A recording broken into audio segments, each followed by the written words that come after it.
I'm going to talk about why a shared vision is important. A vision is a strong organizing context.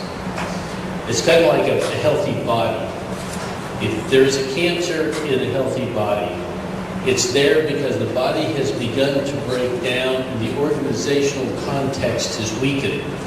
But they have found that if they can take a cancer cell out of a sick body and put it in a healthy body, the cancer cell will behave itself again. So when the organizational context weakens, then cells can become road cells. Well, people do the same thing. And what a vision does is pull us all together towards a common goal.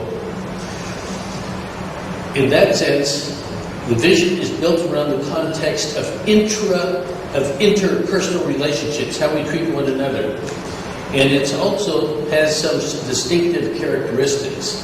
One is built around community and its landscape. Because of the reciprocal relationship, the landscape has to be part of any vision, or you get nowhere with it. If you just have a vision for economics within the community, you will end up destroying the landscape for no other reason than you may look at the transportation system for efficiency and destroy all of the open space, which is irreplaceable.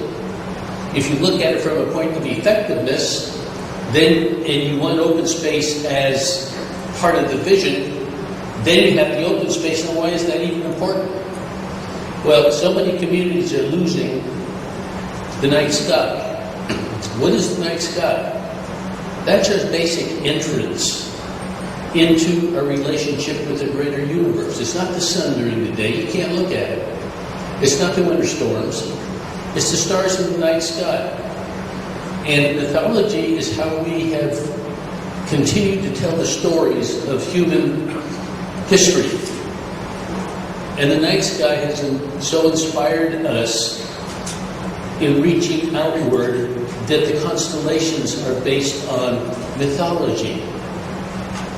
The names of the constellations are from mythological gods and characters.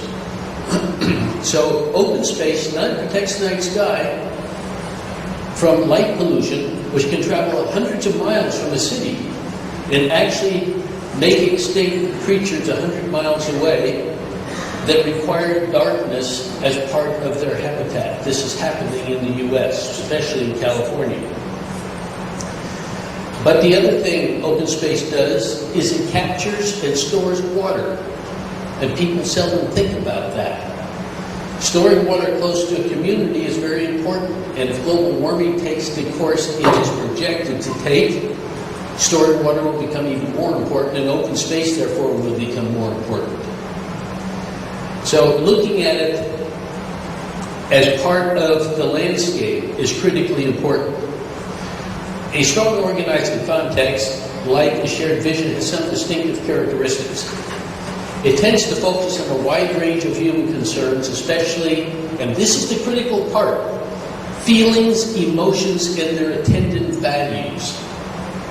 Science tries to get emotions out of dealing with our life.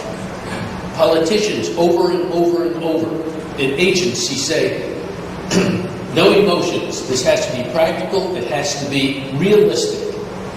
Realistic, what does that mean? How we view the world is based on how we feel about things. What motivates people is aesthetics, not practicality. It's got to be beautiful in order to feel good. A bombed-out building hardly makes anyone feel good. But a beautiful building can inspire you to want to enter. So this is the place that we can get our feelings out, but most municipalities do not allow the time to deal with the feelings because the city administrators are afraid they'll lose control. And they will. Because as soon as people deal with their emotions and come together around those and their values, they become the government and the officials are the administration. Which means that they have to learn to share responsibility, to share leadership. And we're not very good at that. We're not taught how to do that. A vision also strongly centered in community.